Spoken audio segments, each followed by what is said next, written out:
welcome to NTD China News. I'm Karen Chang. Making headlines this Friday, February 1st. What caused this section of a bridge to collapse? The New York Times wasn't the only paper to be hacked by China, and this Hong Kong actor will be rubbing shoulders with communist officials. Chinese New Year travel season has begun in China, and so has the demand for fireworks. A truck carrying the explosive toys burst into flames today on a highway in central China, and it's led to scenes of devastation. A section of suspended highway collapsed today in China's central Henan province when a truck carrying fireworks exploded. As part of the bridge crumbled, cars and trucks tumbled almost 100 feet to the ground. There have been conflicting reports of casualties. China National Radio and several other media originally said at least 26 people died. State-run Xinhua reported later that 9 people were killed. At least 25 vehicles fell through the bridge. 10 trucks were found in the debris. Chinese netizens have posted images of the carnage online. The Epoch Times newspaper cited one local man who said most of the victims being uncovered by rescue teams were already dead.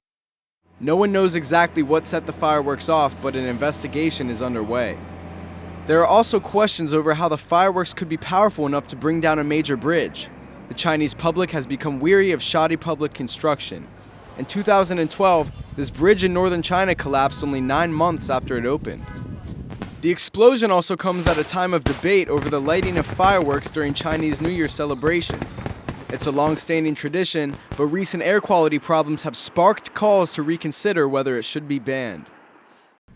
The seedy world of sex, extortion and corruption in southwestern China has been getting a lot of attention, and so has the reporter who first exposed it last November. Even though Chongqing police say they're investigating the case, Zhu Ruifeng isn't so trusting. Zhu Ruifeng, the citizen journalist who exposed a sex extortion scandal in Chongqing, says he plans to sue the Chongqing police for trying to extract evidence from him. Zhu was questioned for 7 hours on Monday in Beijing. The night before, Chongqing police blocked his home for 3 hours. Zhu says police asked him to incriminate the property developer and the woman at the center of the sex tape scandal. This is using force to extract evidence.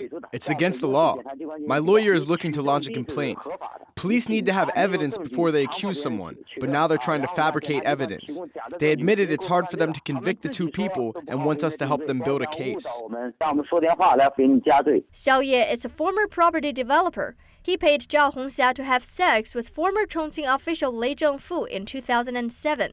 She secretly taped the encounter, and Xiao used the tape to extort Lei. Xiao, Zhao, and several others involved in the honey trap are now under arrest. Chongqing authorities also dismissed 6 Communist Party officials and 5 executives at a state-owned business. But Zhu says the case isn't being properly handled. According to the Communist Party's internal disciplinary rules, the officials should be expelled from the party and sacked of all official positions. They've only been dismissed from their current positions. Lei Zhengfu was the party secretary of Beibei district. He could be moved to another position tomorrow. The corrupt officials are still being protected. Zhu says he has another 7 pieces of footage implicating Chongqing officials. He said 6 came from inside the Chongqing police force. Chongqing police have demanded he turn over the tapes, but Zhu has refused, saying he needs to protect his source. More information is coming to light about a 4-month cyber assault China launched on the New York Times, including how the hackers were discovered and what it means for journalists around the world. Hackers stole the corporate password of every New York Times employee. 53 personal computers were accessed, including current and former bureau chiefs in China, David Barboza and Jim Yardley. We brought in the FBI, and the FBI said, as did AT&T, that this had all the hallmarks of hacking by the Chinese military. After publishing an article alleging former Chinese Premier Wen Jiaobao's family amassed a multi-billion-dollar fortune, the Times received threats from China that there would be consequences, according to Mark Franz. The Times then noticed suspicious activity and brought its computer security experts from Mandiant. They found at least 40 hacker groups called Advanced Persistent Hacker Units. They were assaulting the Times systems, but that's not all.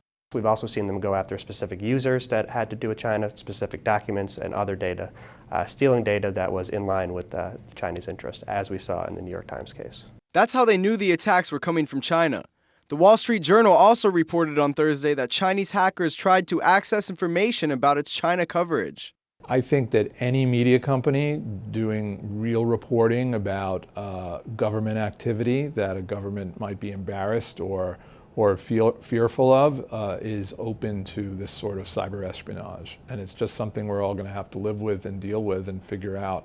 It's a different world in the sense of the security profile that companies and individuals need to deal with from here on in. According to the Associated Press, the Obama administration is currently preparing a new national intelligence estimate.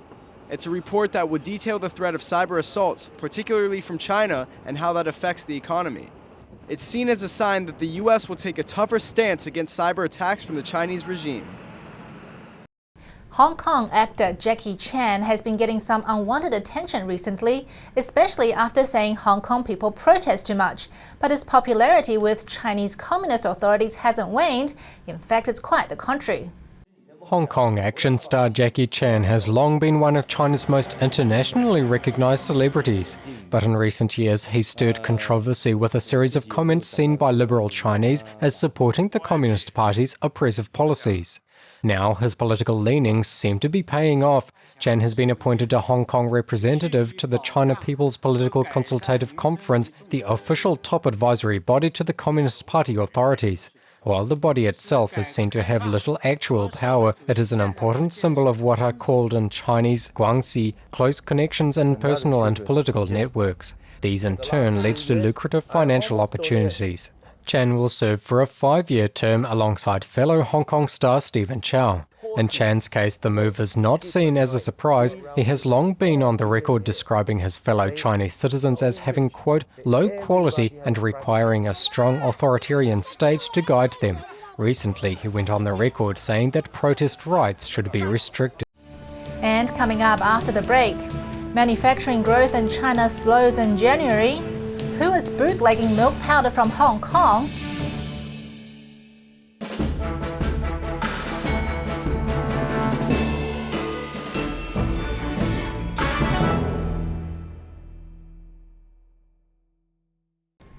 A massive protest last July forced a local government in eastern Jiangsu province to abandon a wastewater project. Now, 6 months later, officials in Qidong are putting some of the demonstrators on trial.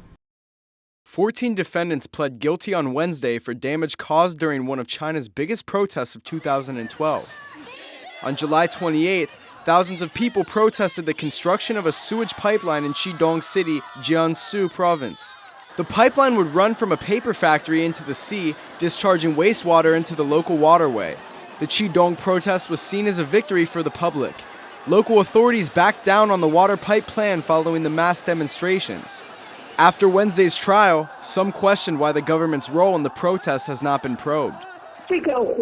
From the legal point of view, the government should be supervised by people. When the residents tried to supervise the government's action, the government used police force to suppress them. Then it's the government's fault and responsibility when conflicts happen. The 14 protesters were charged with causing property losses, injuring police officers, and severely disrupting public order. During the protest, several officials were stripped down and forced to wear shirts with environmental messages. Some of the protesters could face up to 5 years in prison. A verdict has not been delivered.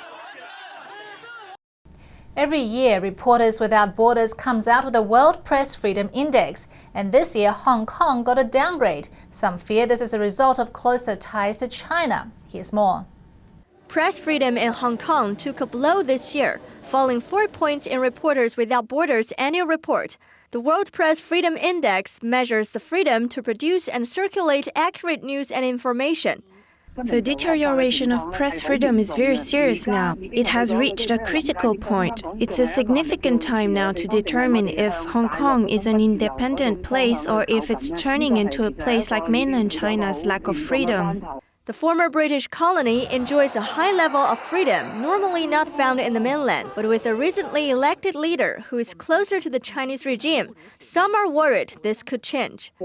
When mainland Chinese officials come to Hong Kong, they get very official receptions. Also, the way Hong Kong police treat demonstrators is very similar to police in mainland China, and this is only the tip of the iceberg.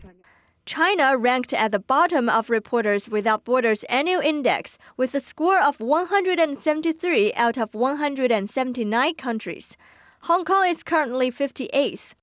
McIntyre says Hong Kong's lowered score is due to censoring around certain political events. She cited an incident of a reporter and cameraman who were attacked during a Hong Kong rally. It's a rather bizarre side effect of the Chinese New Year. Every year, millions of people in China travel home for the 40-day holiday, the largest annual human migration. So what does that have to do with baby milk formula? Let's have a look. As the Chinese New Year's travel season gets underway, health-conscious mainlanders are making last-minute trips to Hong Kong. They are there for something you might not expect: baby milk formula. The melamine-tainted milk scandal that sickened hundreds of thousands of babies is still fresh in the public conscious. So, the demand in China for safe, regulated milk powder from Hong Kong has skyrocketed. The only problem? Hong Kong babies are going hungry. Smugglers have flooded the city. They're buying up baby formula tax-free and selling it for big profits in the mainland. In view of the latest situation, the Customs and Excise Department and their Shenzhen counterpart have, with immediate effect, further strengthened its enforcement efforts by launching a joint anti-smuggling operation among daily commodities, especially baby formula. Passengers traveling between Hong Kong and mainland China by train will now be limited to only 50 pounds of luggage, down from 70. They're also now limited to just 4 pounds of milk powder per trip. It's gotten so bad that Hong Kong citizens are even petitioning US President Barack Obama for help. But local distributors are also doing their part to help. We try our best to differentiate between the local customers, people who really need the products, and the parallel traders. Usually the traders ask for many brands and many types. We just tell them we have no stock left. We want to take care of the local customers. The Year of the Snake, which officially begins on the Chinese New Year's on February 10th, will see many convenience stores and shops close down over the week-long holiday. Shenyun Performing Arts kicked off its Asia-Pacific tour in Brisbane, Queensland, playing to a full house at the Lyric Theatre on Friday, 1st February. Bill Booty, who danced for the Borovansky Ballet Company in the 50s and the Theatre Royale in Brisbane, was seeing Shenyun for the first time. The timing tonight was unbelievable. Look, the whole production of this magnificent, it was absolutely unbelievable to see. Shenyun features animated backdrops that complement each dance. When they show you this wonderful picture and someone just jumps out to it in split seconds and they're on the stage. Now that is unbelievable. It's never ever been seen here in Australia. Mr. Booty made special mention of the Shenyun Orchestra, which combines both Eastern and Western instruments. Now you take the music, for instance. The orchestra was absolutely brilliant with every little piece that they've got into it. There's every little piece of sound that came out of that to hit that note for those dancers to come in on performance and on timing. Absolutely, look, unbelievable. Shenyun will play 3 more shows on Saturday and Sunday. NTD News, Brisbane, Australia. And that's all for this broadcast of NTD China News. For more on China-related topics, visit our website at ntd.tv or subscribe to our YouTube channel, NTD on China. Coming up next is this week's episode of Discovering China. Stay tuned.